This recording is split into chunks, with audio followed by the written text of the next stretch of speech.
afternoon po. 2 minutes to go and we will start our session.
So it's 3 o'clock na po. So we will start our session. So good afternoon everyone and welcome po sa ating webinar this afternoon entitled SAGIP, Symposium on Alertness and its Great Implication on Disaster and Preparedness. So we are very lucky po to have this webinar together with our respective speaker, Sir Eric S. De Jos. And I would like to thank all of the participants as well, my teachers and also students who are able to attend our session. Yan. By the way, I am your moderator, Ms. Dinky Navalio. Ayan, so let me just give you an intro no, regarding po sa ating topic ngayong webinar. So as we all know, natural disasters, accidents, and even tragedy are bound to happen at times, di po ba? So as an individual, we should know how to respond to any kind of severe weather or accidents, di ba? That may occur in our area. So pwedeng hurricanes man yan, earthquakes, flood, and terrorism as well. So that's why being prepared can reduce yung fear natin, the anxiety, and loses the accompany a disaster. So preparing for disaster save lives, of course, countless lives, speed up people's recovery, and save money. So that's why this webinar is very helpful for us to be oriented regarding with disaster. Ayan. So yun po, before po natin umpisahan, let us have a roll call po ng mga participants natin ngayon, especially the students. Okay? So, let us start off with the grade 11. As I call your section, kindly turn on your camera, no? So that we may see your beautiful and handsome faces po. Ayan. So, ready na po? Paki-turn on na lang po yung camera as I call your section. Okay? So, first po, from the grade 11 sections, we have St. Agatha. And paki-on lang po natin yung ating cam. Okay. Okay, thank you. So, how about St. Bernadette po? Paki-turn din po yung ating camera. Yan. So, okay. So, next po, we have the St. Clair. And so, my advisory po, no, ang St. Clair. Next, we have the Leonard. St. Leonard. Yan. Paki-turn on lang po yung camera so that we may see you. And kung nandyan pa ba talaga kayo, ayan. And next, we have the Saint Martha. Okay. Okay, so next po, we have the Saint Narcissus. Okay. Saint Olga po, nandyan pa ba? Paki-turn on yung cam. Okay, next we have Saint Raphael. Okay, next says Saint Sebastian, nandyan pa po ba? And the last one for grade 11 section is Saint Paul. Ayan, under Ma'am Jeline advisory.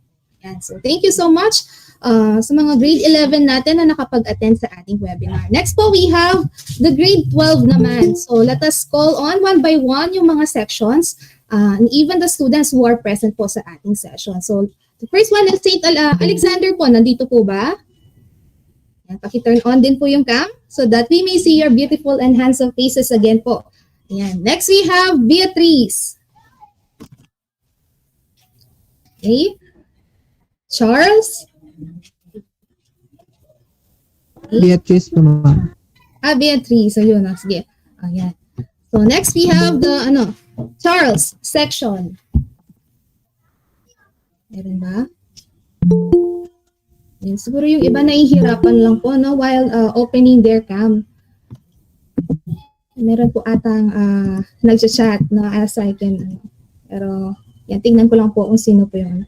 Yung iba po ayaw yung cam. So okay lang po yan, no? Yung iba kasi nahihirapan po while opening their cam, maaring yung connection din po hindi ganun kalakas. Ayan. So next we have George. Yun, meron po ba? Okay. Next we have Harold. Yeah, so kahit iilan lang yung makakapag-attend sa ating session, at least nakakapag-participate tayo. Lalo na importante po yung ating topic ngayon. Talks about disaster preparedness. Next, we have the Igor. Next, Lawrence. Okay. And the last one, we have Nicholas. Yun.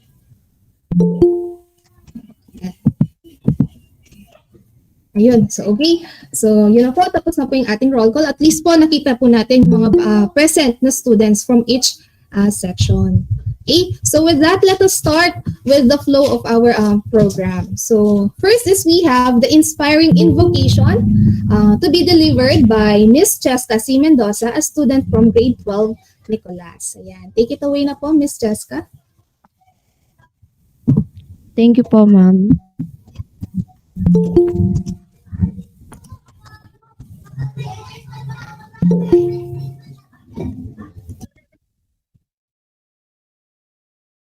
Okay, so let's all bow our heads and feel the presence of the Lord.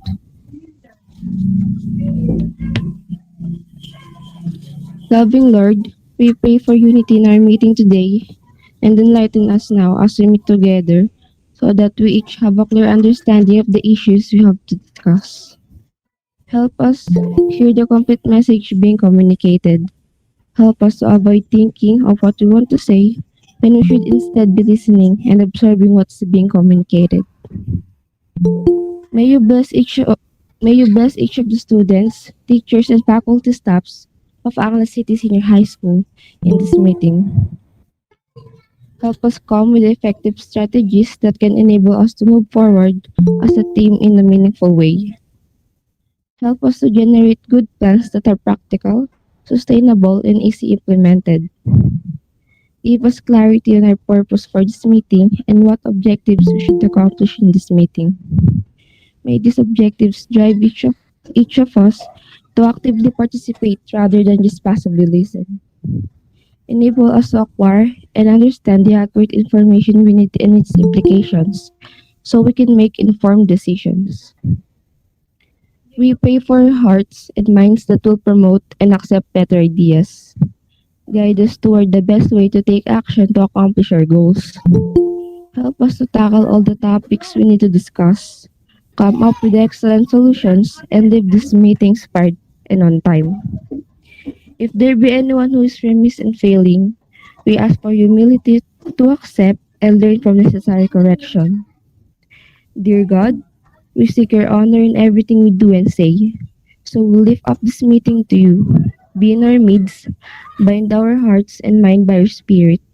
In Jesus' name, we pray. Amen. Okay. Thank you, Miss Cheska. Next po, we have the Makabayan song to be played by Sir Vito Sese.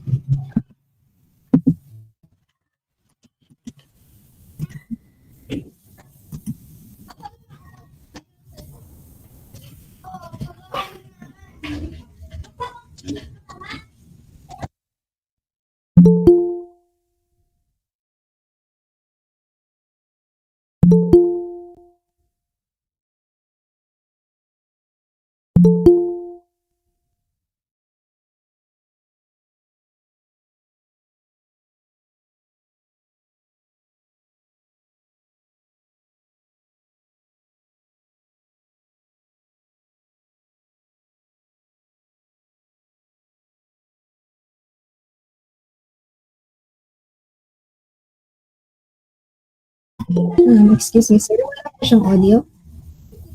I think po.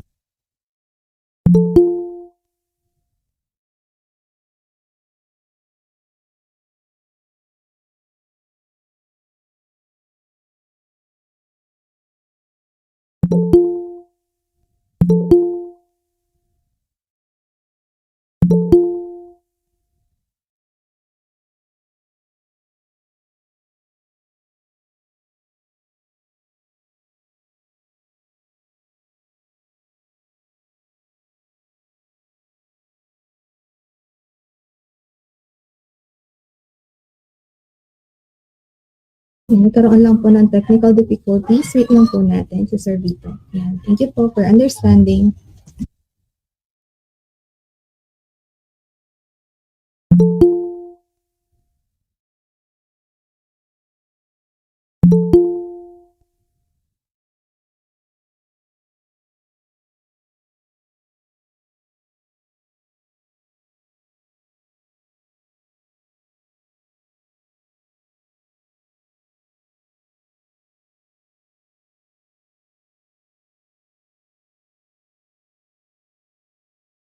Yan. So, nakarami po pala tayong attendees ngayong session. Okay, we have at least 93 participants. Ayan po. Yan, ready na po yung ating Makabayan song.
Ayun. So, thank you po, Sir Vito. Ayan. So, let me share my screen again po para po sa ating energizer before we proceed with the main topic po ng ating webinar. Ito po. Ayan. So, I need everybody po at least to participate po sa ating energizer. So, our energizer is called optical illusion, wherein I will show you some different, of course, visual or illustrations. No? So, at least po ang participation po natin, you may send your answers. Kung sino po yung makaguess ng tamang sagot ay makaka-receive po, of course, meron po yung reward, no? Courtesy of Ma'am Jeline, 100 worth of load po. Okay? So, yung mga mananalo po, kindly send na lang po sa akin yung kanilang number, no? So, that's, I may forward it po kay Ma'am Jeline mamaya. Yan. So, lahat po, kindly pa-assist po ako, Sir Vito, kung sino po yung nauunang sumagot regarding po sa ating energizer. Everyone po can participate sa ating energizer. Yan. So, kindly chat your answer po sa ating chat box. Kung sino po yung mauna, yun po ang mabibigyan ng points. Ayan po. So, ready na po ba ang lahat? Okay, if ready na po tayo, paki-type 1 po sa ating chat box. Para makita ko po, ready na po tayo. Ayan. So, paki-type po yung 1. Yun. Ano na pong nagtatype. Ayan. So, ready na po sila. Okay. Without further ado po, let us start our energizer. Ayan. So, optical illusion game. So, ito po yung ano natin. So, yung unang picture po na papakita ko sa inyo is a trial po natin para po at least try natin kung paano yung game. Trial lang po ito, yung first image po. Okay. So, start po natin. Ayan. Yung first illusion natin is number 1, how many black dots are there? Ayan. Kita niyo po ba ilan daw yung black dots? So kindly type na lang po dun sa ating chat box. If you can see it po. Ayan. This is just a trial po, no, para po alam niyo po yung mga remaining illusion or mga pictures with optical illusions po. Ayan. Tingnan nga po natin if nakukuha po ng iba. Tingnan po natin yung nasa chat box. Kung ilan po yung dots nakita nila. Ayun, wala pong black dots. Yes po, wala pong black dots. Yan, 0 or none. Okay, so with that po, ready na po tayong lahat. So ito na po yung totoo, no? So magkakaroon na po tayo ng scoring po dito. Ayan, so thank you for those who have participated po sa ating trial session. Ayan, so ito na po, proceed po tayo. What word did you see? Alin po kaya? Ano po kaya yung word na nandito sa illustration na to? Kindly chat your answer po. Ayan. Meron na po bang naunang nakasagot? Yan, hindi ko po kasi makita no, I am sharing my entire screen po or yung PPT ko. Ayan. Meron na po ba, Sir Vito? Ma'am, hindi po naka-flash po yung ano natin. Yung ano, sir? Yung Apo. Naka-flash. Naka-flash po pero Ma'am Jenky, it's better siguro kung i-ano mo yung ganyan na lang, ma'am? Lakihan siya kasi nakikita na yung mga next mga next pictures. Yung i-present mo siya, Ma'am G. Ayan, ma'am. Naka-present na, ma'am. Sorry po again sa ating technical error. Yes, ma'am, naka-present. Hindi pa po ba naka-present? Naka-present siya pero yung siya parang Ma'am, pa-slideshow? Oo, slideshow. Yun, slideshow. Yes, ma'am. In a slideshow ko na po siya sa akin. Naka-slideshow na po siya. Medyo lag lang po siya. Wait lang po. I will close again po yung ano. Feeding view daw, sabi niyan. Wait lang po. Wait lang po again. I-ano ko lang po yung aking PPT. Technical errors po again.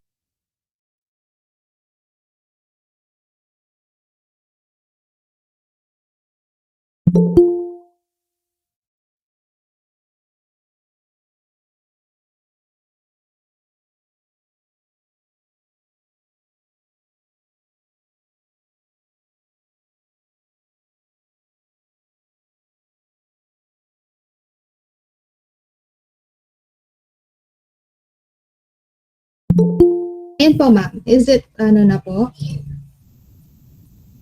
Ma'am Jinky, yung ibang slides kasi nakikita siya. Oo.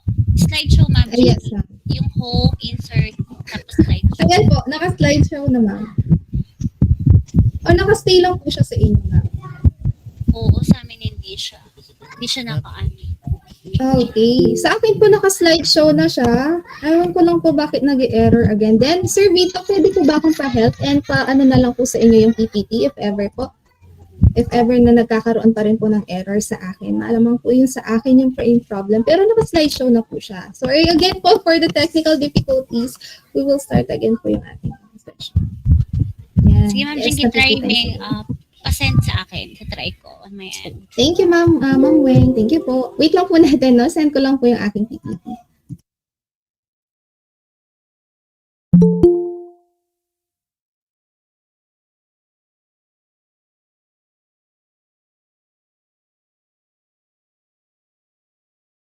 Ma'am Weng, 50 pesos lang i-donate mo. Sige po, 100 na. Okay, thank you. Ma'am Jinx, ako din magdodonate ako 100 pesos. Sige, Ma'am Jeline, ako din po. Salamat po. Ay, thank you po. Ayun, ang dami po nating sponsor sa ating Energizer. 100 pesos sa atin. Note. Ayun, Okay, sir, thank you po. thank you. Thank you po. Yan. Yun, so, okay na po ba, ma'am? Ayan po, nakashare na po pala sa kanila. Ayan. Thank you so much po for the assistance po sa ating mga co-teachers po. Thank you as well po. And for the participants din po, thank you for waiting. Ayan. And sorry for the distraction sa ating section. Ayan. Ayun. So, meron po tayong mga prizes. So, paki-assist lang po ako regarding po dun sa mga nananalo po natin. So, at least po, I prepared 4 na po yung mga remaining optical illusion po natin. Ayan. So, with that po, we will proceed po. Ayan. So, meron na po ata nakasagot kanina. Yes, Yes, ma'am. ma'am. Na si Galian at saka si Angelica. Ayun. Meron na po. Ayan, congratulations. Ayun. So, meron na tayong unang winner. Next po. Ayan. Ano po kaya yung word na nandyan? Ayun. Higher. Yan po yung word na hidden dun sa illustration. Next po, we have yan, number 3. What is the hidden animal in this picture? Yan. Kita lang po natin. Ayun, agad-agad. May nanalo na po. Yan, si Mark Angel Pagado. Yan po siya. Siya po yung nauna. So, paki-help na lang din po ako to list down kung sino po yung mga nagkakascore. So, yan. Thank you po. Nauna po si Mr. Mark Pagado. Yun, dog po yung hidden animal nandun sa ating illustration. Ayan. So next po.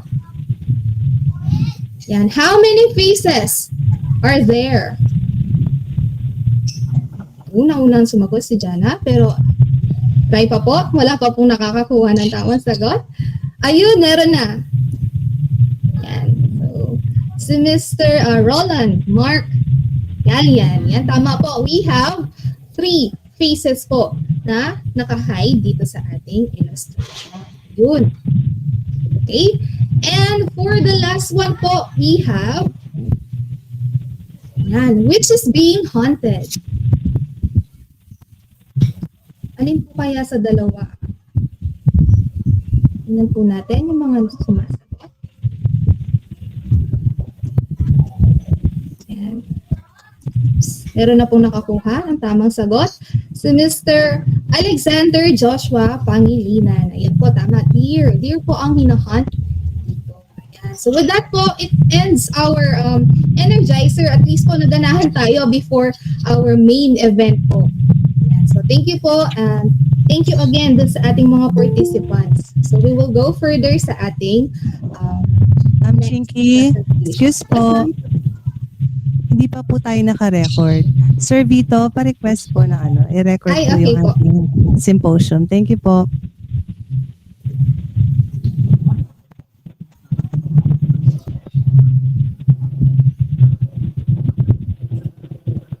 Again po, thank you sa mga nag-participate po sa ating session. And don't worry po, yung reward po will be given sa mga students. Ayan.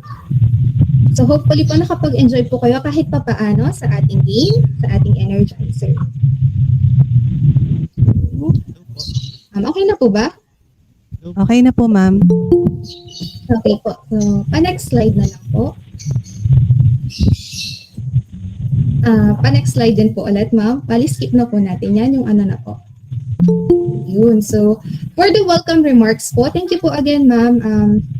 Yan, for the welcome remarks po, so it will be delivered by Sir Israel P. Kahologan, our SDRRM coordinator. So, yan. So, meron pong hinihandang video po si Sir Israel Kahologan. So, to be played by Ma'am Jeline po, yung kanyang recorded. Our beloved principal, Sir Larry John Lobo, and to our guest speaker, Sir Eric Dios, to our students and teachers, good afternoon. It is my great joy to address an opening remarks on this special program, SAGIP, Symposium on Alertness and its great implication on disaster preparedness. We are prone to natural disaster, such as typhoons, earthquakes, and floods, and even volcanic eruptions because of our geographical position. Consider our country sits within the Pacific Ring of Fire. If we remember Yolanda, consider internationally named as the perfect storm or Haiyan. That was November 11, 2013. That hit Tacloban. There were 9.7 million people were affected. There were 23,000 houses was destroyed and 615,770 people were displaced. Hindi nila alam kung saan sila punta. And there were 792,000 were evacuated. And until now, ang hirap ng kalagayan doon, wala silang ayos na tirahan, tubig, at walang mga trabaho. And there were more than 10,000 deaths. Imagine that. Lately, there were typhoons that hit Cagayan. Places in north like La Union, Benguet, Baguio. Grabe ang landslide. There were 67 deaths and 12 missing. And until now, there were 1.2 million people na nakalubog. Still submerged. Remain submerged. Pag-gising mo ng umaga, nakita mo sa side tubig. Wala kang ibang, pag umalis ka, talagang lulubog ka sa tubig. So that is now this kind of program about natural disaster and hazards, management and assessment is mandated not only in DepEd but every agency, public and private, in our country to conduct training and through webinar. So I believe that to overcome this impact or negative effect caused by natural disaster, one way is to strengthen the disaster countermeasure activities and develop DRRM. The key theme of this webinar is to conduct or make hazard mapping and disaster risk assessment I hope that the methodology and knowledge to be shared by our guest speaker will make us prepared and aware to every natural disaster. So lastly, I am grateful to the teachers who make this webinar possible, for principal, to the science teacher, Jilin Herrera, and to our guest speaker. I wish all of you great success in this webinar. And please enjoy the show. Thank you very much. Ayun. Thank you very much po, Sir Israel T. Kahulogan. Ayun. Next po. Next slide, please po. Ayun. So, for the earnest introduction of the guest speaker, may I call on Sir Josel L. Dizon, our math coordinator. Hello, my check. Clear po ba, Ma'am Jinky? Yes, Loud and sir. clear? Yes po. Yeah. Okay, so it is a great honor and privilege to introduce our guest speaker for this momentous event. Our guest speaker for today is my former school head at JF Kusma School way back school year 2011 to 2012. After 2 years, we met each other again, this time as my co-teacher in Francisco G. Nepomuceno Memorial High School for the school year 2013 up to 2017. And now, we are both serving senior high school, but not on the same school, from school year 2016 up to present. And who would thought that this event would be the day that we will meet each other again. Our guest speaker took up Bachelor of Science in Secondary Education, major in General Science at Pampanga Agricultural College. Currently, working on his thesis for his Master of Arts in Education, major in Physical Science at Tarlac State University. He also completed his academic requirements for his Master of Arts in Education, major in Education Management at Angeles University Foundation, Angeles City. He is a T3 at Angeles City Science High School. He is also the 2018 AXI Outstanding Teacher of the Year and JF Kusma School 2007 a Teacher of the Year. To our school head, fellow teachers and colleagues, our dear students, ladies and gentlemen, so let us welcome our guest speaker for today, Sir Eric S. De Jos. A round of virtual clap, please.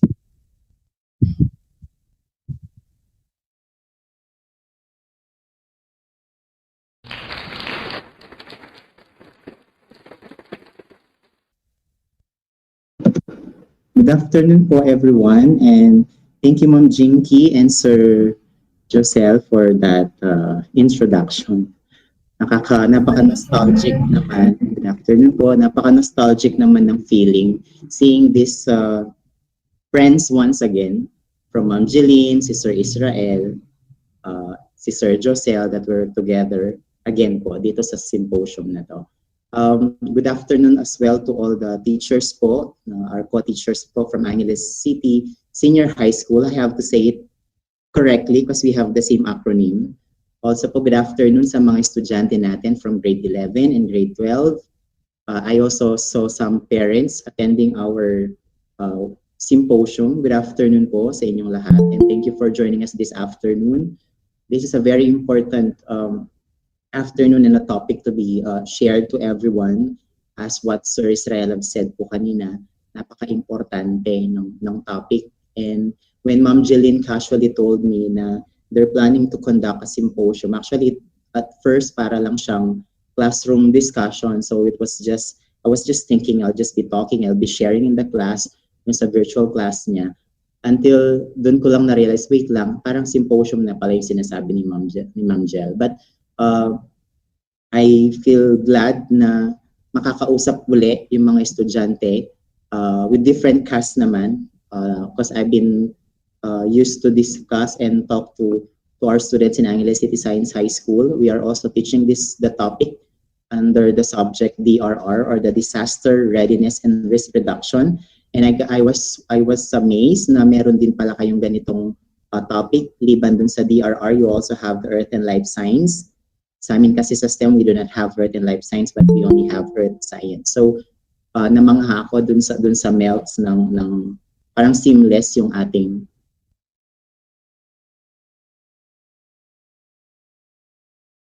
mga concept.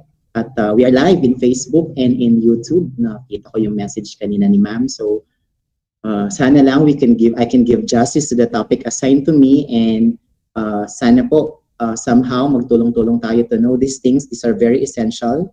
These are very essentials po na malaman natin, especially now in the time that we don't know what might happen next. Kaya sabi nga nila, magising ka lang ng buhay ka is something to be thankful for. So, yun po ang i-discuss natin ngayong hapon. I will also like to say good afternoon in my respect to the principal po ng Angeles City Senior High School, Sir Larry Lobo. Good afternoon po, and thank you po for inviting me as your guest this afternoon. So, hindi ko alam how do we start the topic, since this is in our school, it is under DRR, and in your school, it's in the other subject. So what we did, I just crossed the seamless connection po ng dalawang subject. So allow me to present my presentation. I only have few slides to share, but I think hopefully matapos ko siya nang hindi ganun katagal, na hindi pa kayo mabubore, and you're still able to communicate with me pagdating po dito. I am using two screen, one for the Google Meet and the other one is for my presentation. So baka mamaya mapansin niyo, I'll keep looking on my right side, on your left probably. So andito po kasi yung isang screen ko. So the topic given to me is all about the disaster preparedness. So when was this given, I was thinking kung paano siya i-discuss or i-share in a way that everyone could relate, and we can easily get the information that we wanted to. I titled the talk SAGIP, which is somehow related with what we're doing when we apply the disaster preparedness. And we had an acrostics of this, and it says Symposium on Alertness and its Great Implication on Disaster Preparedness. Kung napapansin niyo po, the keyword there is the alertness. Okay, so whenever we experience something, a disaster, or sana naman hindi pa umabot ng disaster, lagi nilang sinasabi that we have to be alert all the time. And part of being alert is part of planning. So dapat po, sa planning pa lang, you able to have a polished plan para maging alerto ka. And sometimes you have to condition your physical body at the same time po, yung isipan natin, para maging alerto. So in this presentation, we'll focus our discussion with the following concepts po. So this will be our talks for today. We're going to discuss about hazards, covering the natural hazards, the risk assessment, and hazard mapping, which is the focus ng discussion po natin. To have a specific objectives aligned with the melts that we are learning, so that we can hit two birds in one stone while we are attending a symposium. We are learning some of the topics that you will be discussing in Earth and Life Science. So probably po, i-discuss din ito ng inyong mga science teacher para may konting ibang flavor lang na ma-attendan kayo ng talk or ng isang klase po, liban po din sa inyong virtual classes. So we should be able to describe the various hazards that may happen in the event of earthquakes, volcanic eruption, and landslide. We use hazard maps to identify areas prone to hazard brought about by earthquakes, volcanic eruption, and landslide. And of course, we should have applied mitigation strategies before, during, and after an earthquake. Kung mapapansin niyo po yung ating mga objectives, they dwell on the geologic hazards that we are going to discuss.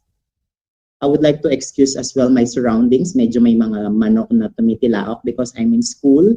Naka-on-site po ako ngayon kaya medyo may mga extra sounds po. Medyo soundy. Hopefully, hindi naman sila maka-store po. Okay? So these are the objectives that we wish to achieve at the end of the symposium. So let us have a throwback of the lessons that you probably had, yung mga grade 12, kung naituro po ito sa inyo, yung Earth and Life Science last year. Probably you can still remember some of the illustrations that I'll be showing. Pwede na rin natin itong gawin as a little bit of energizer. Parang nabitin ako kanina kasi gusto kong sumali dun sa contest kanina. Nalaman ko yung mga sponsor, may 100 Gcash. Parang gusto ko na lang sumali, ayoko na magsalita. So, pero sabi nga, giveaway. So, we will be using bamboozle so that we can have this activity. So, let me stop the presentation and I'm going to switch with another window. You may use our chat pane to write your answer because I'm going to show you this. Lang po, hintay lang natin internet. Minsan nagkakaroon ng glitches. So, this is actually a group game. Kaso hindi ko na po kayo i-group kasi we are all 97 in the group. So, I'm taking 2 of the 98 numbers. So, kung i-group kayo ng dalawa, medyo magtatagal tayo. So, what I did, I just have to choose a number and you're going to identify what is that illustration, what event does that illustration tell us or describe. You may use our chat pane to write your answer. Ikakopy ko po lahat ng mga magre-respond sa ating chat pane later.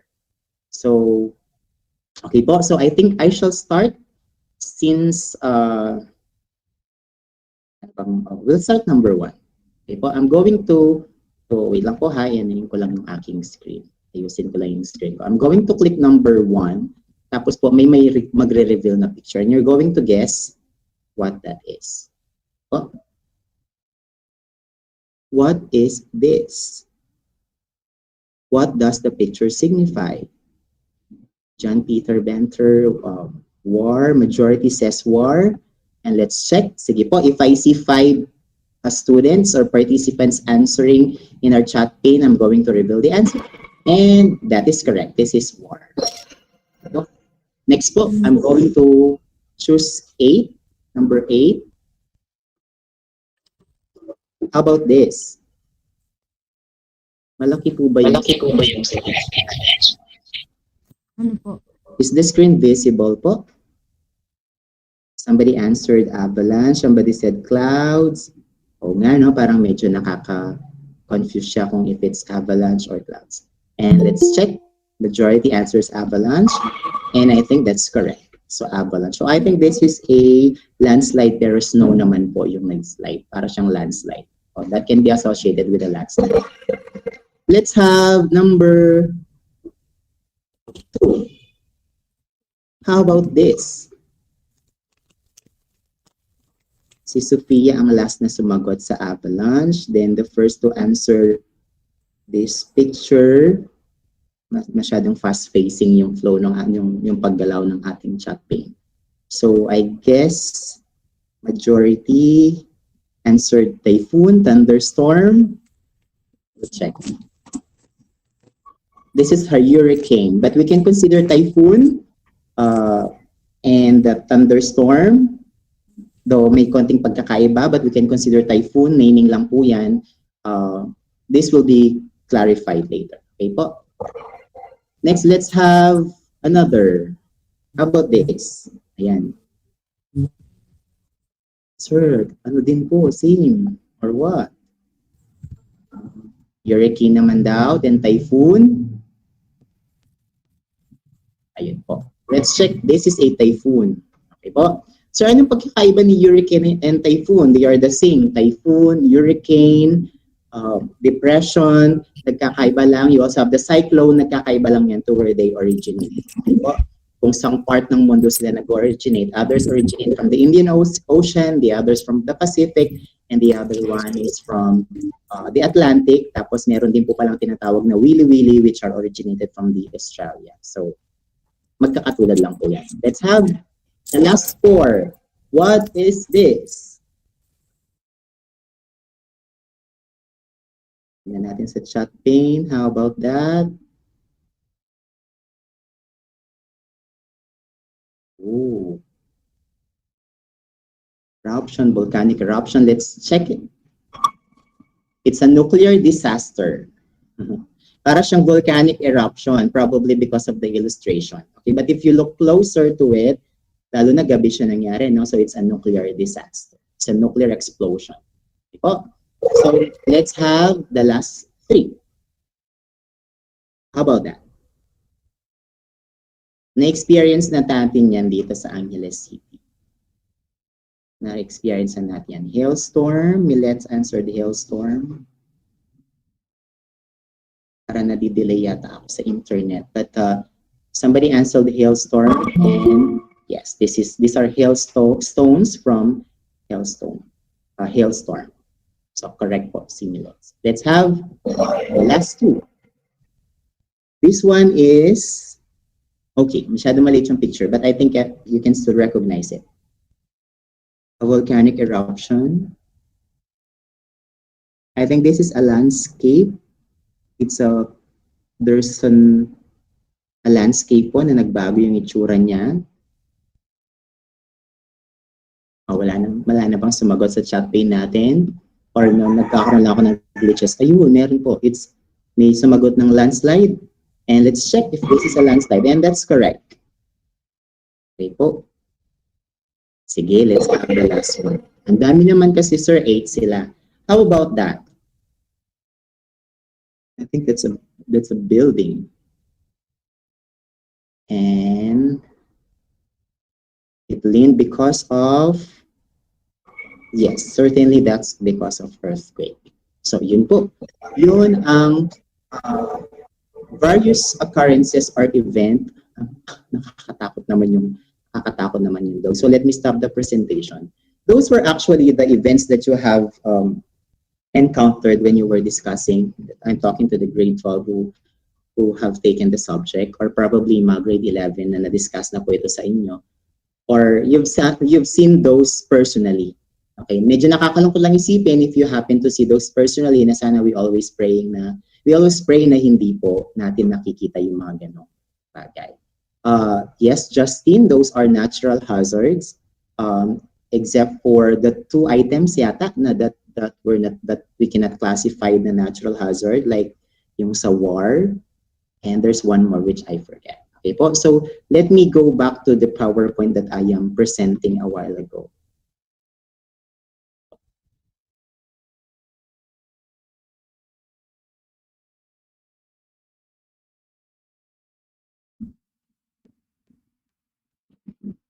Okay, I hope nakikita nyo na po yung ating PowerPoint. Let me continue our discussion with the word or the following pictures. So nakita nyo na siguro, this one is a church in Porac. And after a certain occurrence, it was after this earthquake, naging ganito po siya. Okay. And this is the Saint Catherine of Alexandria Parish Church in Porac. So yung mga umuwi ng Porac, probably wala naman siguro kasi masyado malayo, doon pa kayo nanggagaling. Nakita na po ito before. Also, this is one of the popular establishment po na ipakita sa news dati. That's the Chuzon Supermarket, which after a devastating earthquake, ganito na po yung nangyari sa kanya. Okay, this is also in Porac, Pampanga. Another picture that might be familiar to you, especially yung umuwi bandang Lubao, is this ark sa Lubao po. After an earthquake, ganyan po yung nangyari sa kanya. This one too. So probably yung iba sa inyo nakapag-travel na, and this place is familiar to you. This is in Clark International Airport. And after an earthquake, ganyan po yung nangyari. So this is in SIAC Clark, the Clark International Airport Corporation. So all this event happened in the same day. It was in April 22, 2019. And it is because of the 6.1 magnitude earthquake that struck Castillejo, Zambales. Nasaan kayo nung mga panahon na yon? If I'm not mistaken, you were in grade 7 or grade 9? Grade 9 or grade 10 yata kayo nung mga panahon na yon. So where were you during that time? Can I have a student, one male and one female student, to tell me where they were during that time and ano yung ginagawa ninyo? Something that you cannot forget. Yes, Camille. Nasa bahay po ako, no? You were Tapos, sa opo. Tapos po, kasama ko po yung friend ko. Mhm. Then, kala po namin, airplane lang po na dumadaan. Mhm. Sabi, tapos nagtingin na po kami na, kung aeroplano yun, bakit parang ganun? Bakit parang ang tagal? Tapos hanggang po, nagulat na lang po kami na, nagsishake na po yung sa room ko po. Tapos, doon na po kami nagpanic na, Suspense pa ako. lindol na po siya, ganun-ganun. Oo. That time po, dalawa lang po kami sa bahay. Kaya, lumabas po kami, tapos, ang hirap pumbuksan ng mga pinto. Kasi, nag-shake-shake na po, tapos nauntog pa po kaming dalawa. Ayun, doon po namin na earthquake na po pala siya. Okay. I'll remember that, Camille. Nagpanic daw sila kaagad kasi that's something unusual. Nung una, medyo alert sila. Alam nila what's happening. Nagpanic na nung na-recognize nila that was an earthquake. Thank you, Camille, for sharing your experience. In our chat pane, somebody said nag-ML. I wish nakakapag-ML din ako during that time. Nasa bahay, nasa chapel. Well, you feel safer kapag nasa chapel, probably. Okay, nakaupo. Then, nung nag-start po yung earthquake, nagulat po kami. Tapos, napahawak po kami sa pader kasi hindi po namin nagawang maglakad, sobrang yanig. Probably, iba yung place nila or iba-iba kasi sa atin may experience different magnitude or intensity po ng bagyo na yun. So, thank you for those who chat sa ating chat team. There are still answers coming in. How about one from the male group naman? Any volunteer? Papatalo ba ang mga boys? Or baka nagbabike yung mga yan kaya hindi nila naramdaman? Anyone from the boys? O sige po, i-consider ko yung sarili ko doon ha. I was in SM during that time, but I was able to go out na ng SM. It was my first, this was actually the strongest earthquake that I experienced in my life. Na I was driving, kung nakikita ninyo yung hanging bridge ba tawag doon? O yung sa may SM, yung pathway dun sa taas, overpass, makikita nyo that it swings. So medyo nakakatakot during that time. Kaya medyo kinabahan din, but I was able to calm myself at syempre bumaba ng sasakyan just to recognize what's happening. Pero take note ha, bumaba lang ako ng sasakyan at I did not do anything. Later, babalikan natin yung mga responses natin. So, at times like this, everyone is expected to be alert. Okay, and so we should take regard of what we call alertness. So ano ba yung tinatawag na alertness? So a definition would say it is the quality of being able to quickly notice any unusual and potentially dangerous or difficult circumstances. Sabi kanina ni Camille, they were able to recognize easily kasi alert naman sila. Pero after that, yung recognition probably medyo na-delay lang ng konti. But when someone is alert, he or she is able to recognize what's happening around him, quickly po yon, and he recognizes that something happening is somehow dangerous or it could bring him to difficult cases. Okay po? So, kailangan laging alerto. Sabi nga ng isang news channel, Alerto 24 or laging alerto. So, why do we need to be alert? And to where do we need to be alert? So, in any hazards, kailangan po natin maging alerto. And this symbol would always warn us that there is a hazard around us. This is actually the general sign for hazards. And ano ba yung mga tinatawag nilang hazards? Okay po. Hazard is an event or occurrence that has the potential to cause harm to life and damage property and in the environment. So it may cause harm to environment, not only to people but also to the environment as a whole. So event po yan, pangyayari yan, o kaya naman isang bagay, occurrence na isang bagay that exhibited a certain motion, movement na po pwede pong mag-cause ng harm sa buhay natin or sa mga gamit natin in our property.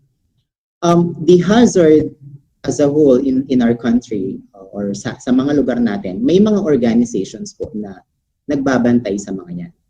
And in the entire Philippines, the organizations po that monitors these hazards is the National Disaster Risk Reduction Management Council. Ito po yung tinatawag natin NDRRMC.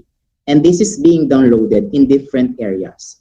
Meron po tayong NDRRMC office in the region. That's why we call it the RDRRMC.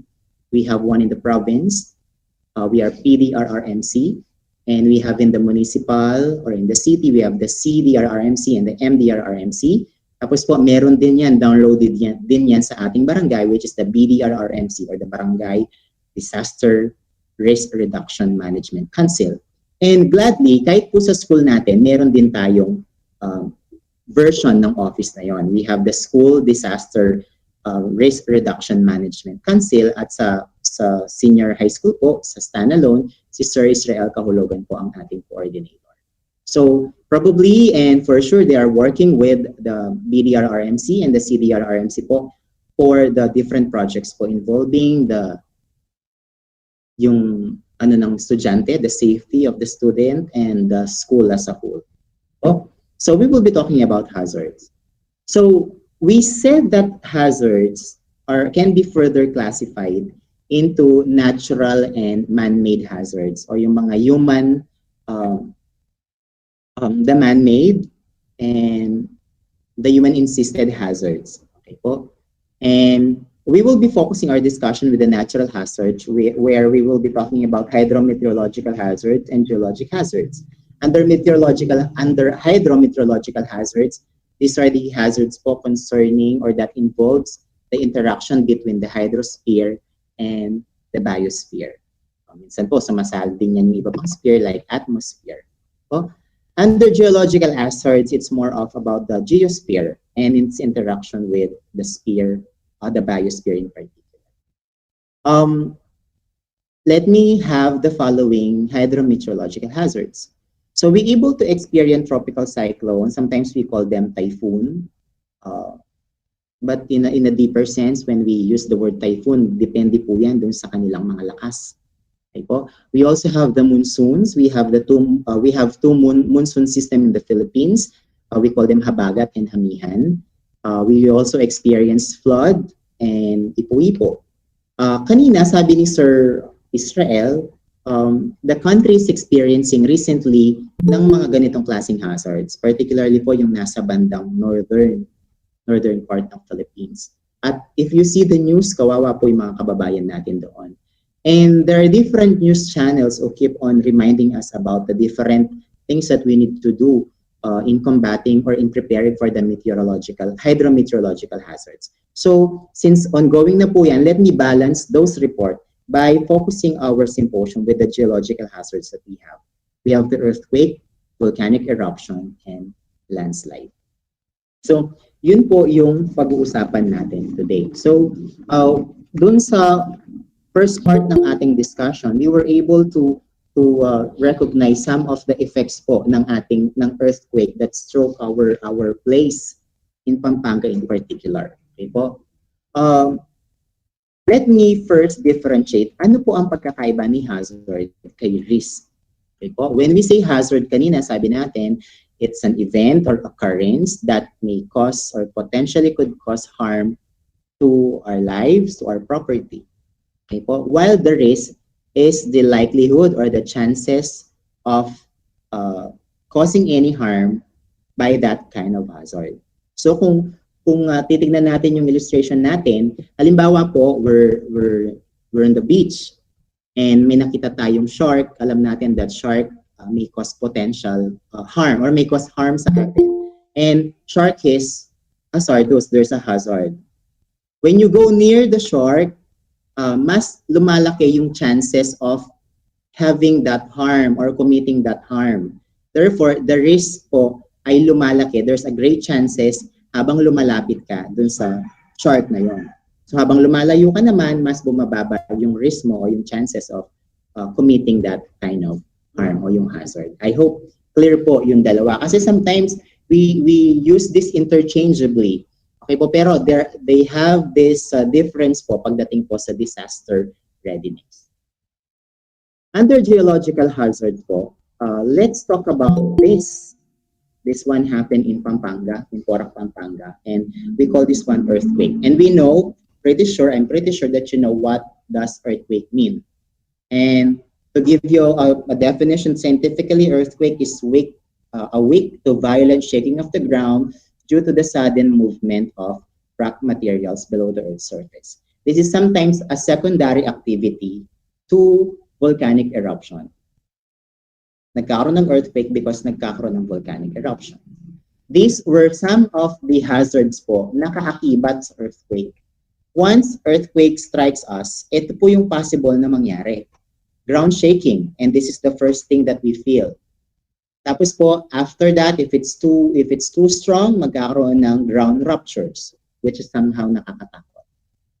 We sometimes also observe liquefactions. A liquefaction po is the process or it's an event where the soil gets saturated, in a layman's term, na-absorb po nung soil yung too much water at nagiging loose po yung kanyang composition. Liquefaction is composed of two processes. We have the compaction po at saka yung tinatawag nilang cementation. But when liquefaction happens, because of the saturation of the soil, nagiging mahina na po yung quality ng soil, tendency, nagko-collapse, or whatever structure is placed po or built dun sa certain location na yon, nagko-collapse po. Earthquake-induced landslide, so possible din pong mangyari. We're very fortunate sa ating lugar, especially if you're living in the city.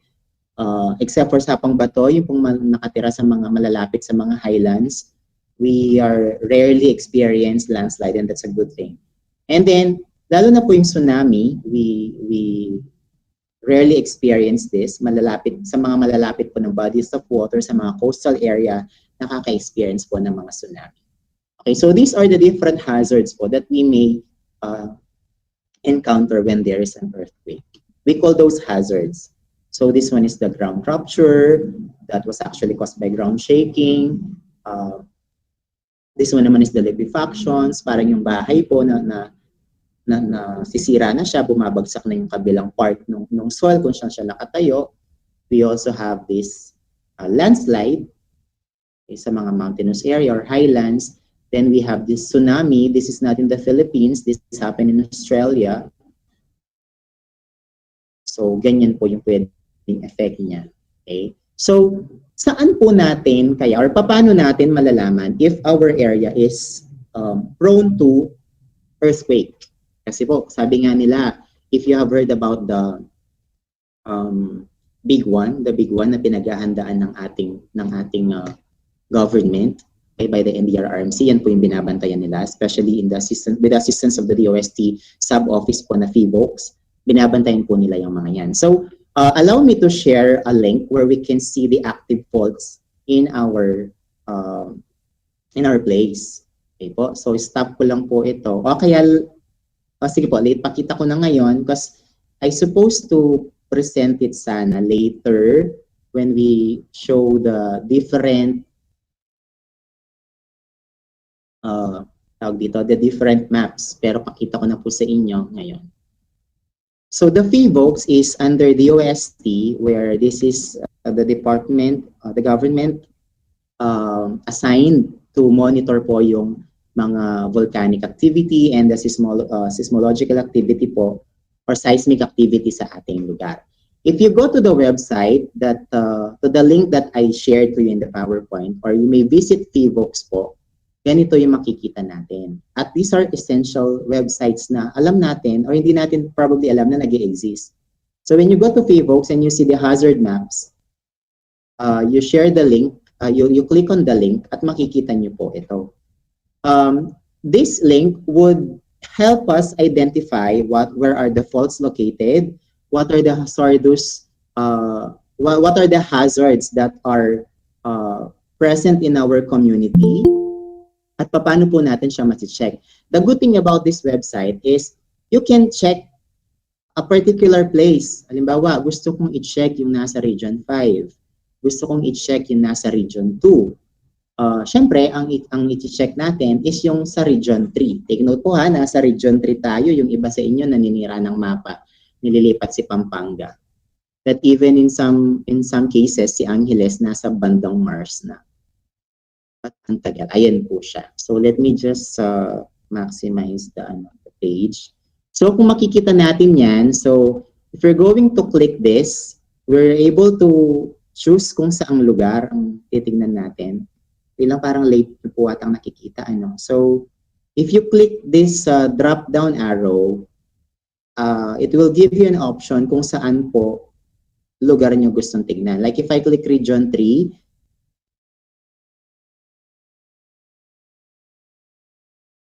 parang delete ako sa Region 3.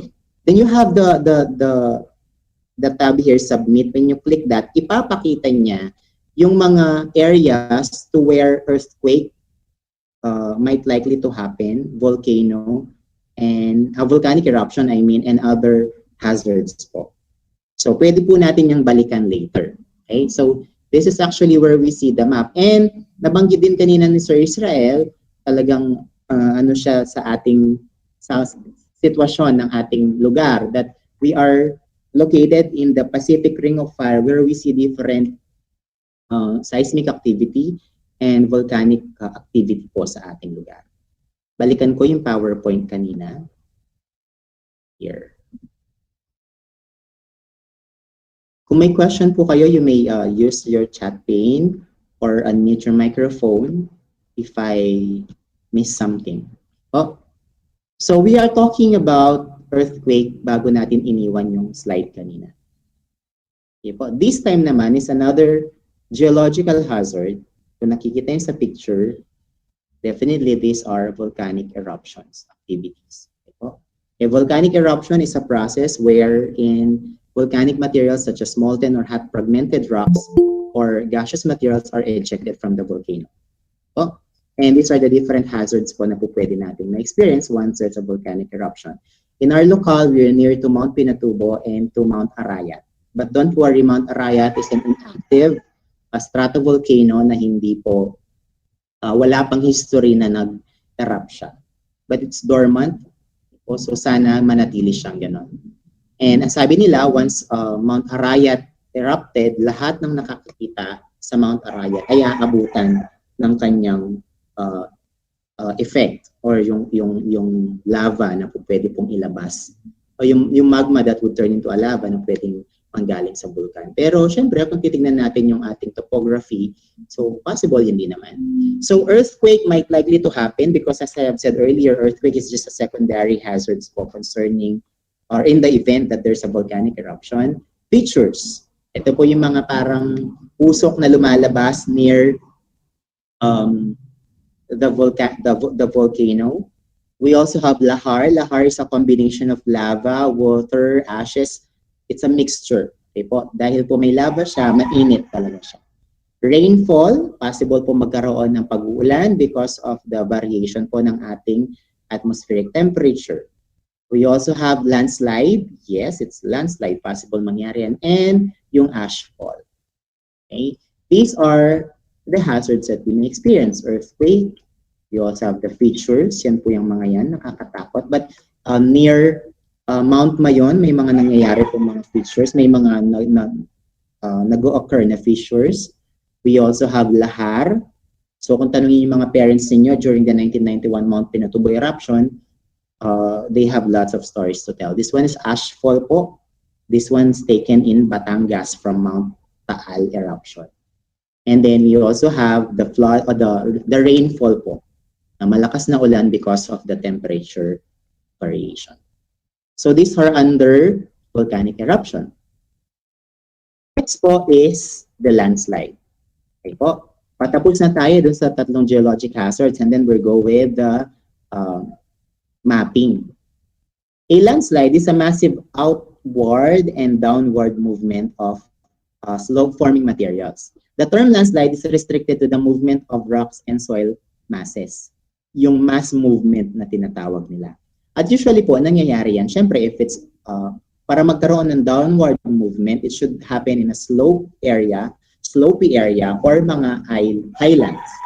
So sa lugar natin, ang bulbundukin na lugar sa Angeles City is somewhere in Sabang Bato. So possible po, nakikita nila yung mga ganitong klaseng event and they're prone to this kind of hazard. Kaya po, yan din ang binabantay ng ating CDRRMC. When we were doing the work immersion during the face-to-face, we were able to talk with Sir Emmanuel Esguera of the Pag-asa Observatory Center in Clark.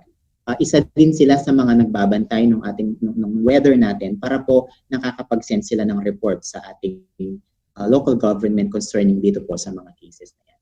So, wag po kayong mag-alala that we have offices po monitoring all this kind of event. Ang maitutulong lang po natin is to protect ourselves by being alert and being calm.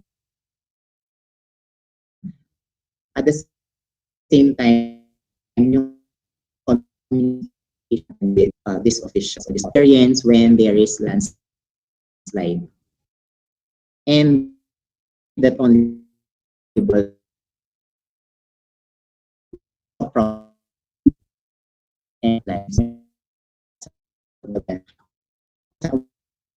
versus lives, mas importante po ang lives natin. Kaya minsan, if landslide happens at naramdaman natin na may mga impending signs of landslide, i-save na po muna natin yung buhay natin, yung kapwa natin, bago po yung mga gamit natin. That's the most important thing to serve. Okay po? So those are the different geologic hazards that we should prepare ourselves para sa mga yon. Baka possible mangyari. Kasi nga, walang nakakaalam kung kailan yan mangyayari. Though there are impending signs, still, kailangan pa rin nating paghandaan. And what's the best way to is a hazard mapping. You know what? When we discuss DRR in our school, this is one of the core subjects that we offer in the senior high school. I find DRR boring. Sorry for the word, but I find it boring. Una, it's just actually an extension of earth science. So pag-aaralan mo uli yung mga tectonic movement, yung magnitude, intensity. We applied our principles, our theories from the scientific study of earthquake to this. Sabi ko parang boring na siya. Pero this is one of the topic that I find it interesting. And sometimes my students also find it enjoyable, hopefully, na nag-enjoy din sila.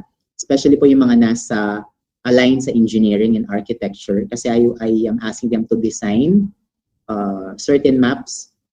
At tapos po nagkakaroon lang ng modification dun sa output nila. But in a hazard mapping, our main objective is to develop maps which can be used to illuminate areas that are affected or vulnerable to particular hazards. Nung bago mag-pandemic, we were able to map the hazards po that are present in our school, which you can also do it in your respective houses. Sa mga bahay ninyo, kailangan meron na kayong hazard map.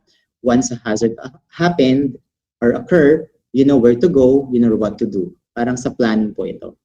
The hazard maps are tools that when properly utilized by planners, developers, and engineers can save lives and economic losses by avoiding exposure to some hazards while designing other development to mitigate, meaning to lessen or to neutralize the potential negative effects of this hazard. Kumbaga sa do we have plateau, do we have plains in the area? Topographic map po yan. And when a topographic map shows the steepness o yung gaano kataas yung mga land area na to or landforms na to, we call that contour maps. So contour map is basically a topographic map pero meron siyang measurements po ng stiffness, yung altitude ng mga lugar. And then we also have the geologic map. Po ito yung isa, geologic age map, pinapakita kung gaano nakatagal nag-i-exist yung isang lugar through the minerals and rocks po na available, like does Angeles City exist during the Paleozoic era and so forth. The geologic color map naman, it shows the minerals naman present. Halimbawa, do we have gold in Angeles City? Do we have copper? So, iba-iba po yung sa geologic map. And, of course, we have the hazard maps. Gagamitin natin yung mga maps na yon to have these hazard maps. Pero hindi ko na po kayo pagagawan ng hazard map. Since this is a symposium, baka sabihin nyo parang classroom naman, meron din kaming assignment. Mag-share lang ako sa inyo ng links to where you can see all the primary maps po na magagamit sa hazard maps, and you can actually use them to check your local kung ay meron palang ganito pala siya kataas.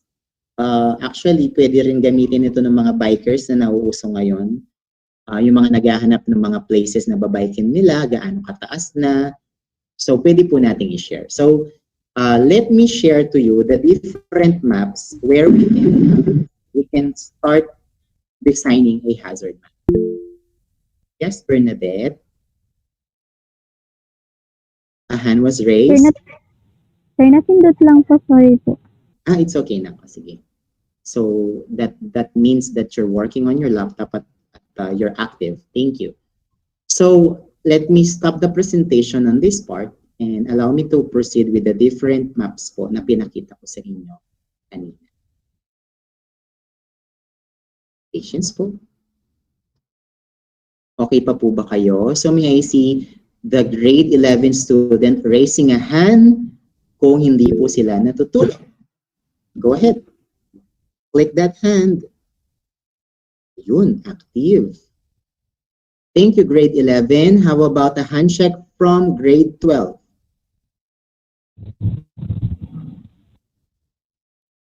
Ayun. Pero parang mas mabilis yung pagtaas ng mga grade 11 kanina. Mas mabilis yung paggalaw ng mga kamay. But thank you for responding. And I hope you're still okay. Hindi kayo inaantok. So, unahin po natin kanina. This is actually the hazard map. Okay, na ipapakita yung mga hazard. So when you click this, I chose your region 3, which is Central Luzon, and you click submit, lalabas po yung mga resources. Like this could show you earthquake prone areas, ground ruptures. We also have the liquefaction, yung map. Medyo matagal lang i-show yung map. Kaya hindi ko siya i-click, but I want you to try it kapag po free time nyo. I'm going to share the link in our chat pane so you can bookmark it sa inyong browser, okay, o sa inyong laptop. Okay po, pwede niyo po yung i-check. Is that hand a sign of question or someone wants to ask question po? Vien? O yung kanina pa yon? Probably kanina pa. Okay? So, this one is the hazard map that I was telling you. So, pakita natin yung mga primary maps na pwede nating magamit. This one is a contour map. Topographic contour map. Bakit siya tinawag na topographic contour map? It shows you the elevation, the stiffness, the altitude po ng lugar. So, if you're going to zoom in ba ang tawag pag pinapalaki siya or zoom out? I'm not familiar with those two terms. Basta palakihin natin siya, yun na lang. Okay. So, of course, nandito tayo sa Angeles ang titignan natin. So, as you could see, there's gradients of color. And then you have this altitude on the right side. Makikita ninyo how elevated or high the area is. Halimbawa po, kung dito sa mga parang nasa color blue gradient siya, it ranges from 8 meters to 80 meters high. So yung mga bikers na naghahanap ng mga matatayog na lugar or matataas na lugar, they can use this site para makita. At kung mapapansin niyo, we have Angeles City here, and then there is a landform na nandito po, which actually ranges up to 1,239 meters high. This is the Mount Arayat. Okay po, and this one is the Mount Pinatubo. Or I think this one is in Sapang Bato, hindi pa pala yung Mount Pinatubo. This one is in Sapang Bato, yung area na to. So you may use this map in making a hazard map. Like if you're not familiar with the areas po Like, sir, bago lang po ako dito sa area. You can use this one. So you see the different barangays in our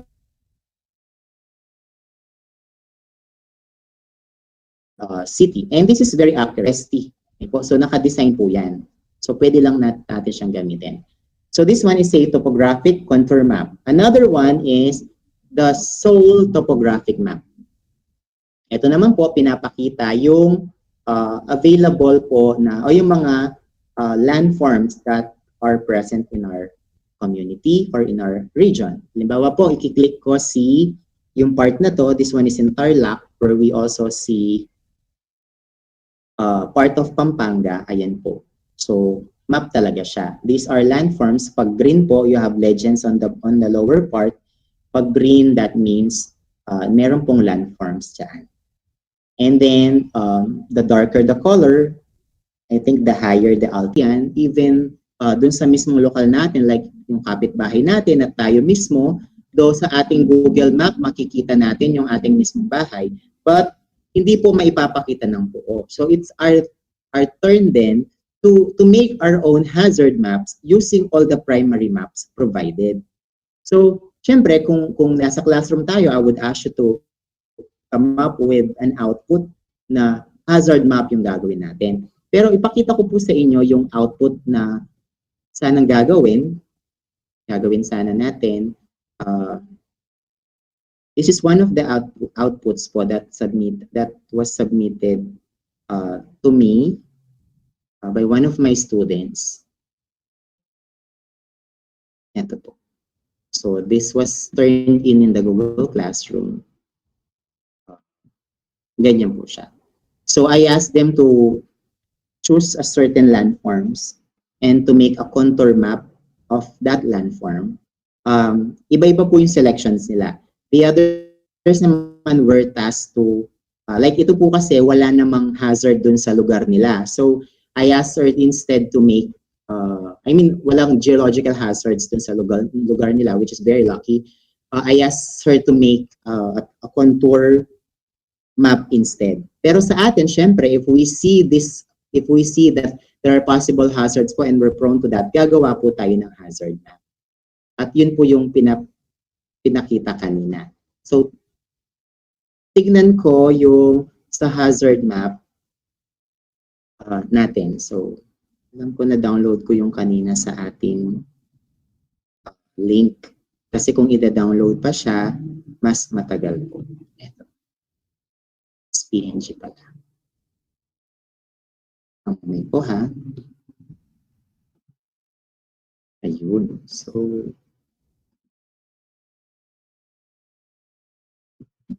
masyado siyang maliit. So, I have to make it a little bit bigger. Ito po yung hazard map which shows the province of Pampanga in Region 3. Kung lalakihan po natin, ay, sobrang laki naman. Na-overwhelm ako. So these are the different places or municipality in Pampanga. So kung titingnan nyo po, may mga ano dyan, like those intensity. If the fault line, these are the fault line po, yung mga broken lines na yan. It's a mga, these are actually boundaries. Tapos you have this fault line. Kapag po nagkaroon ng shaking dyan due to eruption or earthquake, may mga certain intensity po na pwedeng ma-experience sa mga lugar at naka-specify po dito sa ating legend. So, but this is an example of a hazard map. So, it shows the Pampanga province po dito sa lugar natin. Okay po. So, pwede nyo rin yan in-arrow dun sa pinakita kong site sa inyo kanina where we see the national hazard map. Pwede nyo siyang i-check. Kung halimbawa, you have relatives naman sa Tarlac, pwede nyo namang i-click yun sa may Tarlac. So, makikita nyo dun sa kanina. Okay? So, I guess we're heading to the last part of our symposium. Tignan natin ulit yung PowerPoint kanina. May question po ba kayo or gustong malaman? Or let's have this activity, but I would just leave this to you, okay? It's a home has, sana walang ganang mga casualties. we are to assess our home and we are to think of the mitigation practices kung anong pwede nating gawin when there is an earthquake. What are the things that we should do before an earthquake happens? What are the things that we should be doing when the earthquake is here na or the earthquake is ongoing, is happening, and what are we going to do after the earthquake? So I have a sample video from YouTube. Pwede nyo siyang gamitin. And I'm also giving the discretion sa inyong mga teachers or siguro sa mga subjects nyo na pwedeng gawin ito once na-discuss na po sa inyo. Okay? Para after the symposium, we can just relax or just reflect on the learnings, kung may learnings tayo na nakuha from the symposium. John, somebody rose a hand kanina, napindot lang ba or wanted to speak? I guess, sir, Siguro po. Malapindot po pala yung mga standalone. sorry about that po, sir. Yeah. Okay, ma'am. It happens po. So, let me share po yung video na nandito. Ang hirap pong mag-switch ng window from one window to. So, this one is actually a mitigation practice po. The things that we should do before, during, and after an earthquake. Okay po, ipi-play ko po yung video.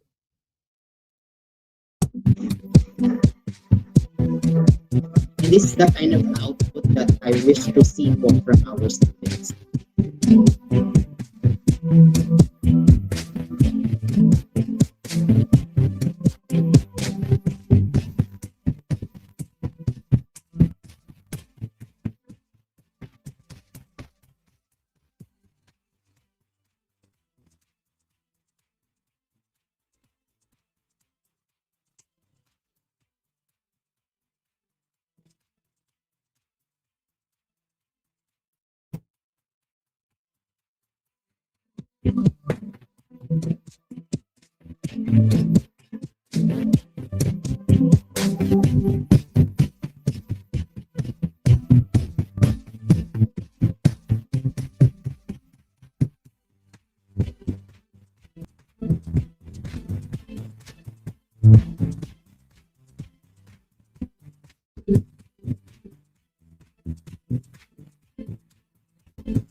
Okay po.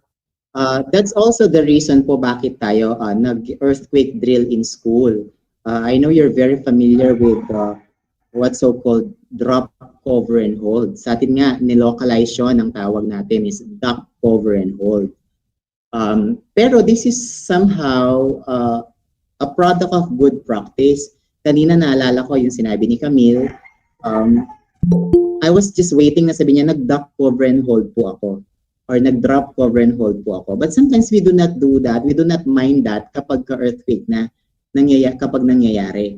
Di ba we also have these guidelines na after the shaking, dun pa lang tayo tatakbo. But because of our immediate response, kapag yung adrenaline natin ang gumana, minsan hindi na natin sila lagi every quarter meron tayong mga drills.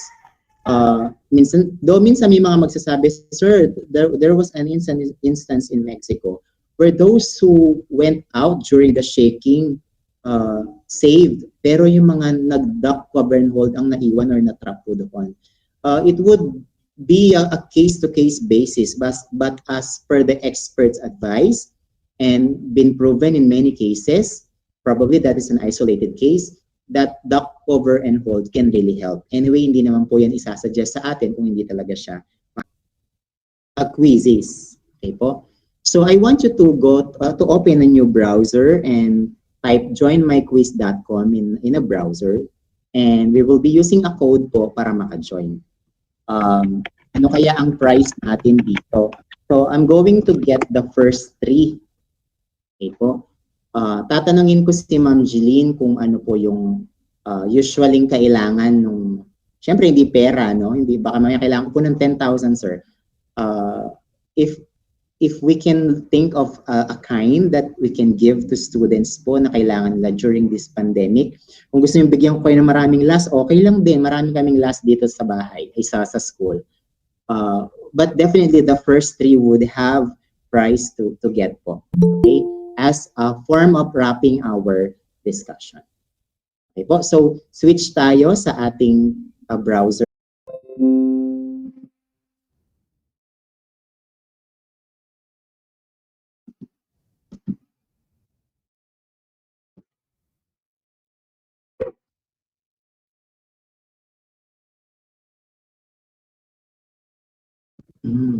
Hintayin lang po natin yung iba na mag-join, then we're ready to start.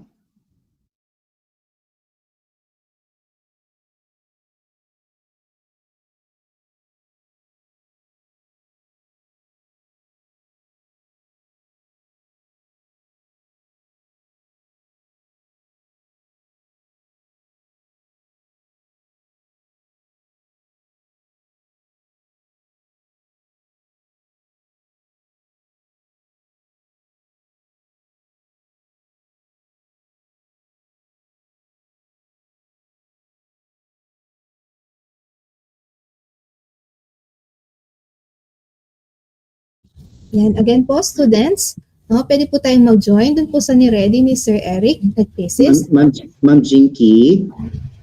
Yung game code po natin is nasa chat box. Ma'am Jinky. Yes, sir. I think I had a technical problem with the quizzes that I shared po. My bad po na that I have to change code to have the students back again po.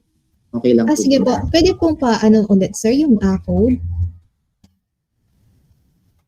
Eto po ma'am, sorry po that I closed the tab po for the one that I sent a while ago. Yes po, yan po yung sir pag natin yung quizzes. So yun po, then again po, kindly use the new code po for the quizzes po na inihanda ni Sir Eric. Ayun po. Sorry dear students. Thank you Ma'am Jinky. Welcome po sir. Ayan. So no need to download po yung iba po kasi nagtatanong and nagsisend ng message sa akin na kailangan po bang i-download. No need to download po, no? Those who are playing. Yes, sir. Sa kanila, sir, sa mga students, they can see the entire view of the questions po, no? And in your screen naman po, sir, it can be presented po yung leaderboard ng quizzes. Thank you, ma'am. Halatang sanay po si Ma'am Jinky dito sa mga things na to. Yes, so one of the strategy po that I use din po in teaching, sir. Thank you, ma'am. So I guess we have 24 participants. Do we give them like a minute or more? A minute po before we start. So at I'm least sorry to take much sir, of your 30 time. plus at least to join po yung singing session, sir. Thank So at you. least po sana half of the body will join. If anyone naman po cannot join through the quizzes, so pwede naman po siguro, sir, through chat box if hirap po sila sa connection. If hindi po kaya ng Sige po, kanilang gadget. We'll just monitor na lang po. Good afternoon, Ma'am Lloyda. Good afternoon po. Sorry, Ma'am Jinky. Nakita ko po yung chat ni Ma'am Lloyda. Good afternoon, Ma'am Lloyda. I miss you. Na-miss ko po si Ma'am Lloyda. Sige po, I think we may start. It's 31 na po. So I'll click the start button and let's go.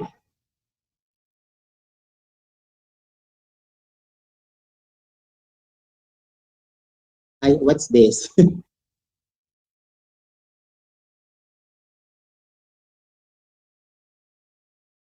I think I have a different view.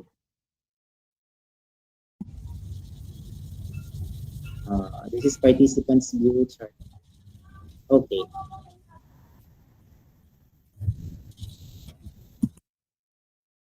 Nag-start na po ba, sir? Ako, ma'am. Ay, nag-start na po. Okay po. Ay, did I start it? Medyo, sa akin po, sir, nag-stop. So, nag-stop po ba siya, ma'am? Apo.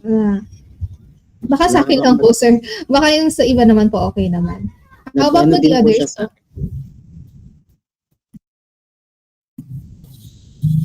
Yun po yung common dilemma natin, sir, no, the connection po is not stable. Yes. Para pong hindi nagsisync yung Yes po, sir. Yun po yung problem. Ayun na po, sir. Nakikita na po namin. Others na po are still answering pa raw po, sir. Yun. Nakakapag-answer naman po yung iba. And it is presented na po sa screen, sir. Ayun.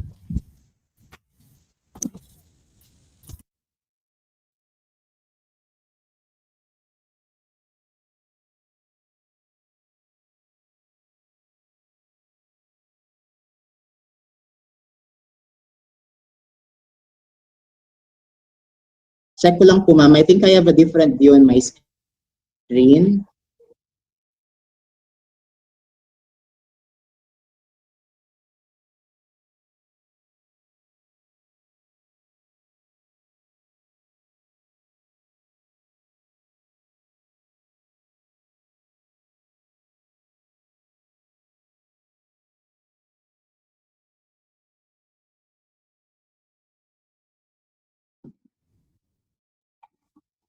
Oh.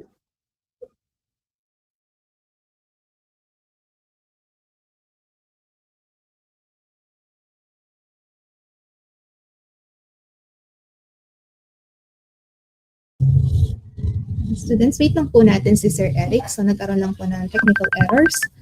Okay.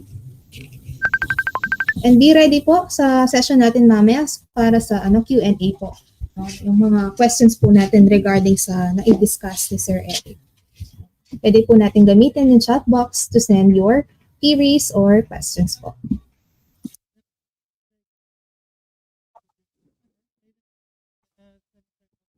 Sadly, Ma'am Jinky, nawala po ulit yung hindi po siya nagsisync with my laptop, and I think I'm having a bad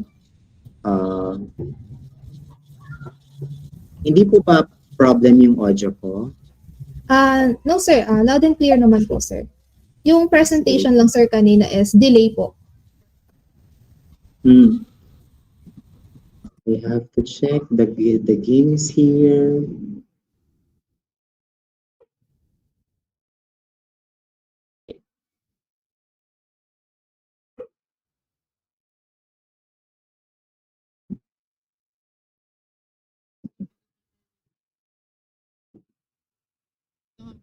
I guess I have to cancel the game. I cannot restart po the quizzes. Okay, I'm sorry. So, I'll just have to proceed po with the wrapping po ng ating symposium. Let me go back po dun sa ating objectives kanina. Oh. But I would still be giving prizes po kasi may naka-prepare naman po ng prizes for the po natin, for the quizzes natin. So I'll be coordinating with Ma'am Jeline po, especially those who participated dun sa energizer po na inanda ng ating mga teacher kanina.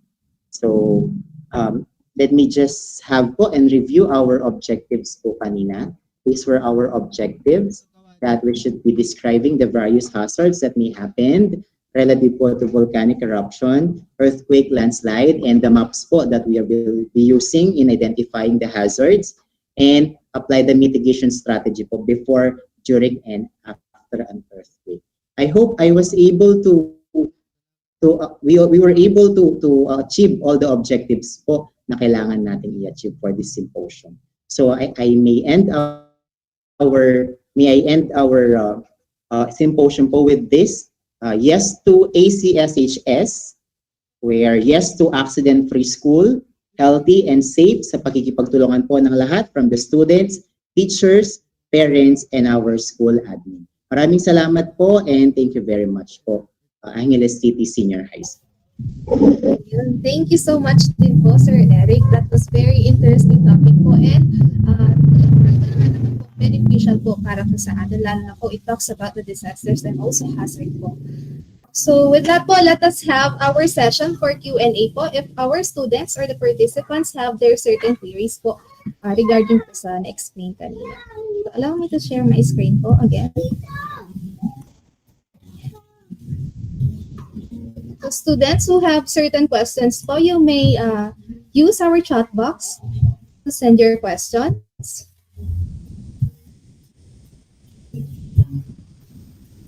Ma'am Jinky, kung wala po silang question, pwede naman po silang mag-share ng insights po nila o yung natutunan po nila ngayon. Okay po. Siguro Sir Eric, kung sino po yung mag-share, sila na lang po yung pwede nating bigyan ng gift, yung sinasabi niyo po kanina. Yes, ma'am. Yes, ma'am Jen. If, So may I see wala po hands tayong po? further queries po, yun po, if you have insights regarding po sa topic kanina, so you may share din po. You may raise You your can have hand. you may have your realization po, like, tama ba yung ginawa ko during those times when I experienced these things? Or what should I do kapag po may nangyayari?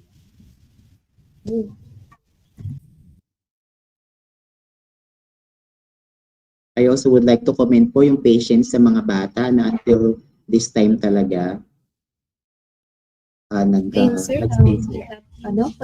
Sorry po, sir, to the, meron pong nasa chat box po. So, meron po tayong certain queries po. So, kay Mr. Reese Villanueva, sir, regarding po for cleanups after earthquakes and such, sino po usually ang in charge po nun? Sino po ang pwedeng i-contact pag halimbawa may nakitang bitak sa bahay?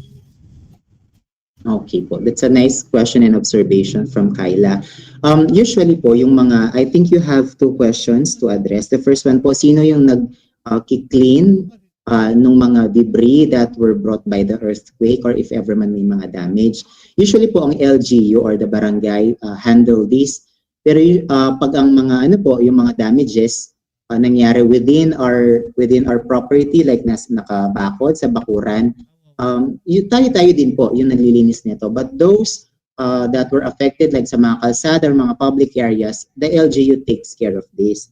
Doon po sa mga bitak nakita sa bahay, the same question was asked na rin. So kapag sa bahay natin, we report it to the in charge of the disaster sa ating barangay. Sa mga konsehal po ng barangay under BDRRMC, meron pong in charge dyan ng disaster.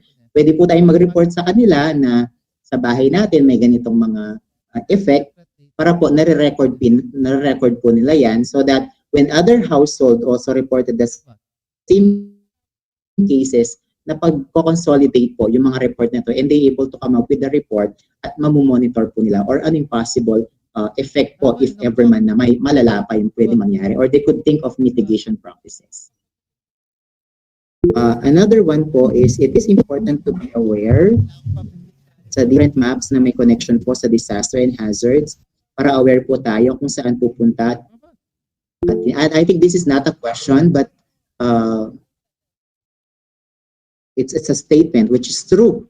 Tama po, tama si Laika. It is important to be aware po sa different maps na may connection po sa mga disaster and hazards para aware po tayo kung saan pupunta at hindi dapat puntahan pag may certain calamity. Tama po. Like sa atin, sa Angeles City, alam niyo po ba kung saan yung evacuation area natin dito ng city?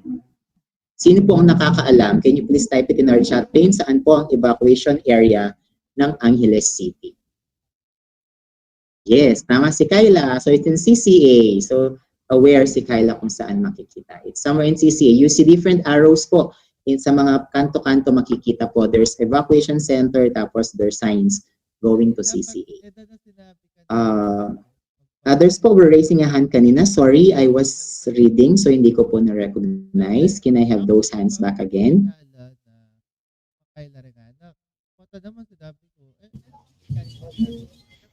Si Miss Ruiz ba yun? Yan. Yes po, si Miss Camille.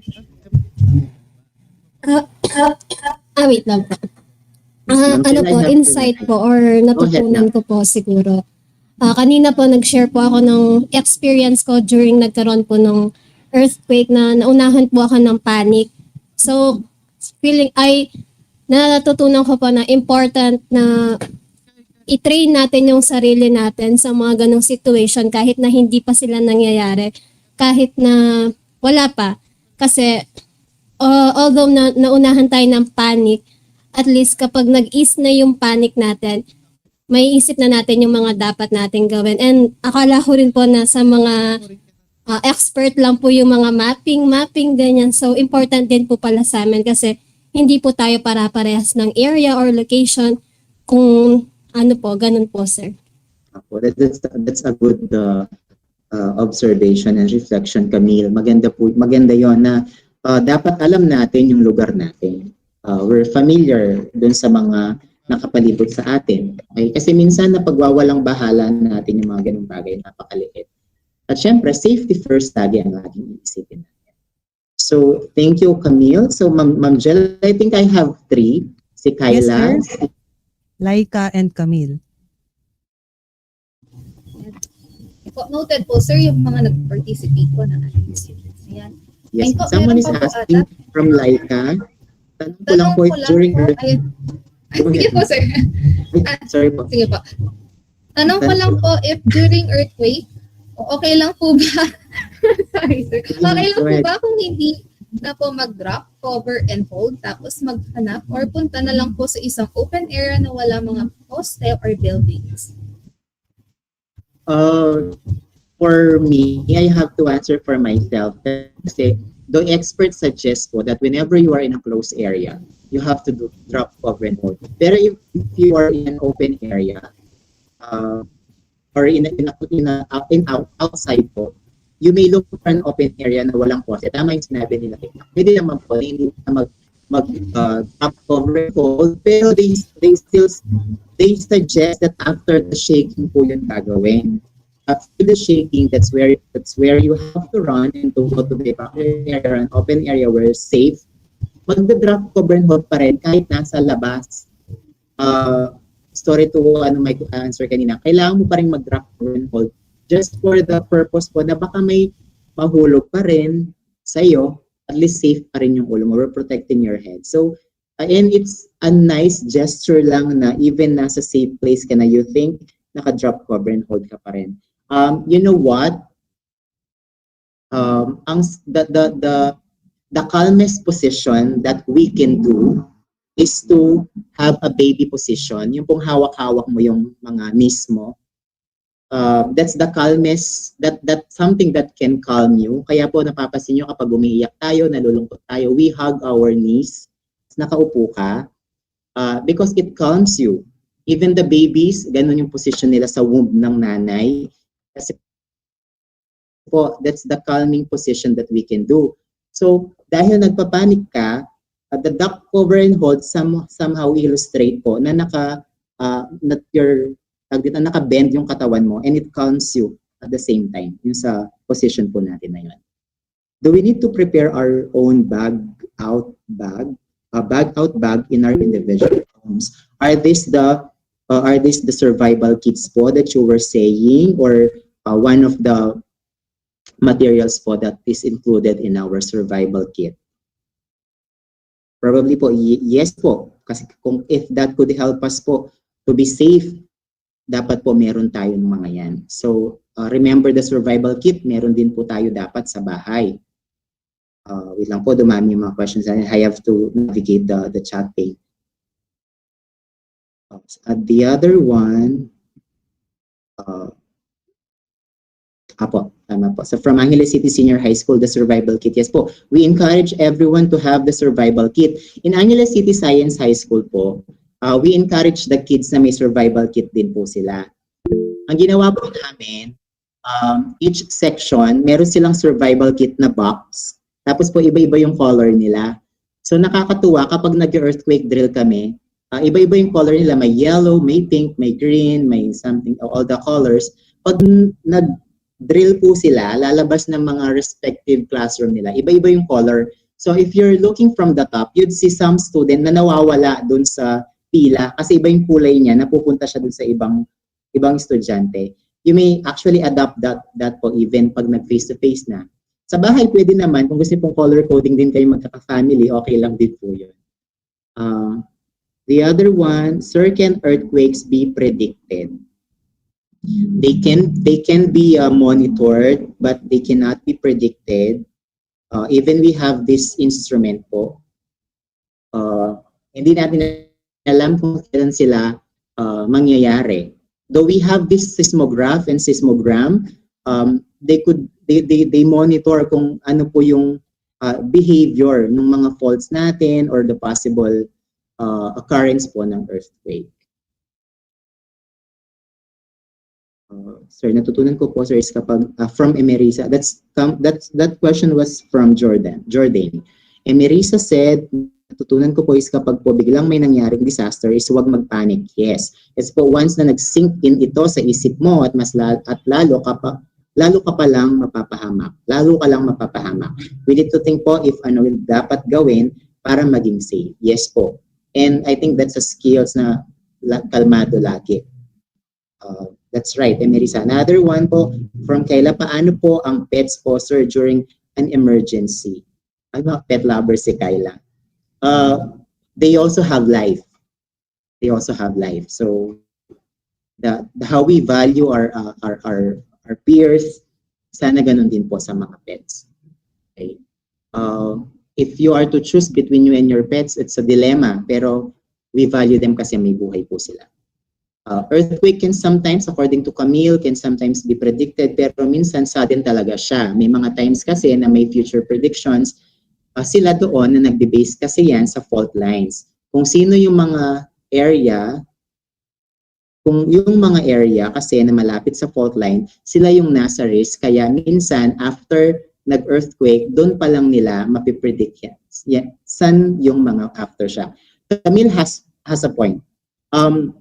You can predict if an earthquake might happen if there are impending signs. Pero sometimes, according yun nga, nabanggit sa isang seminar, yung Murphy's Law, what's wrong may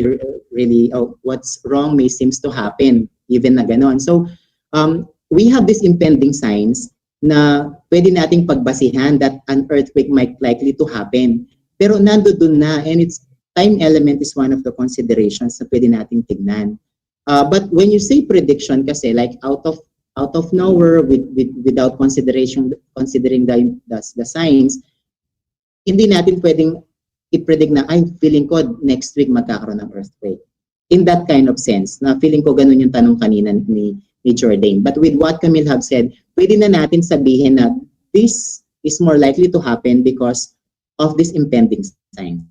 Baka yung impending signs ang sinasabi ni Camille in consideration, of course, with the fault line po na present sa ating lokal. Joshua asked, sir, why are aftershocks recorded? Ay, ito po, nawala. Okay. Why are aftershocks recorded? Just like foreshocks, they are also recorded.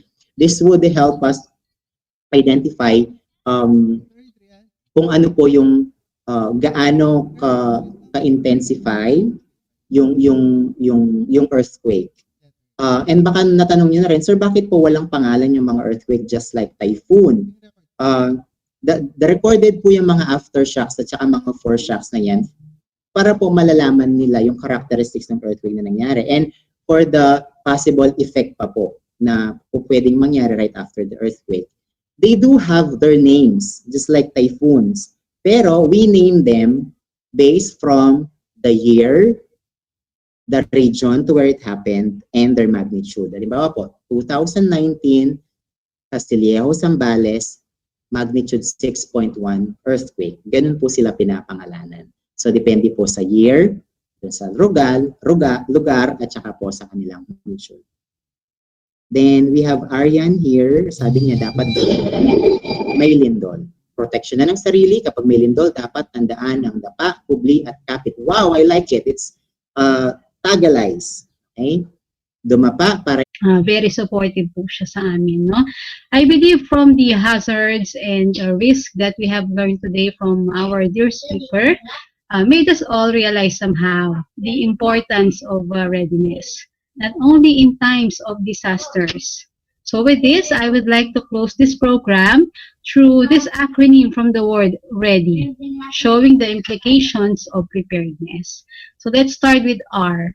R relieves us from stress. Now, getting ready will help us free from worries and reduce our anxieties. For letter E, enlightens our mind, soul, and our body. For letter A, awareness of the things needed before, during, and after the disaster. Knowing what to do and where to go may help us to stay calm. Letter D, develops camaraderie and teamwork that is through helping one another during these trying times. And lastly, Y, yielding better and responsible citizens of our community.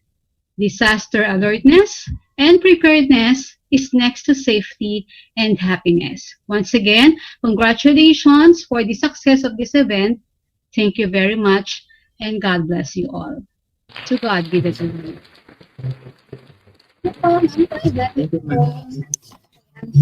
So before po natin i-end po yung ating webinar, of course po magkakaroon tayo ng documentation. Sayang naman po yung picture-picture session po natin together with Sir Eric. Okay, so may I request everybody po to at least open their cam po kung sino po yung makakapag-open at cam for documentation. May I also ask Sir Vito po to assist for taking a screenshot po ng ating session. So ready na po, mapaki-open po natin cam. Yan. Smile lang po tayo para at least ready po tayo. Hindi natin alam kung kailan na ita-take yung ating picture. Yan.